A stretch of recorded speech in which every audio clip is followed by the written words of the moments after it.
ఒకవేళ మహాశక్తిని మనస్సుతో మనం జపం చేసి తీసుకున్నా శరీరంలో పటుత్వం లేనటువంటి ఆ శక్తిని మనం భరించలేం. ఎక్కడో ఒక చోట ఉగ్రంగా మారిపోతూ ఉంటుంది. ఎందుకంటే అసక్తతే ఉగ్రం లోకంలో. క్రోధం, కామ్యం, లోభం ఇవన్నీ కూడా లోకంలో ఎందుకు వస్తున్నాయి అంటే దేహానికి నిగ్రహ శక్తి లేకపోవడం. దేహంలో శక్తి సద్వినియోగపడకపోవటం.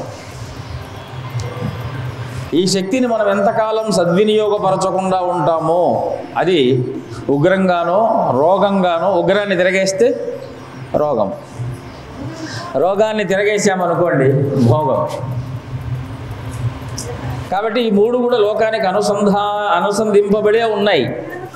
లోకంలో ఉగ్రత్వం వల్ల రోగం. ఈ మాట నేను చెప్పింది కాదు, కృష్ణ పరమాత్మ చెప్పినటువంటి మాట. సంగాత్ సంజాయతే కామః, కామాత్ క్రోధోపి జాయతే, క్రోధాత్ భవతి సమ్మోహః, సమ్మోహాత్ స్మృతి విభ్రమః. ఈ స్మృతి భ్రంశానికంటే అంటే మనస్సు పోవటానికంటే పెద్ద రోగం ప్రపంచంలో ఇంకొకటి లేదు.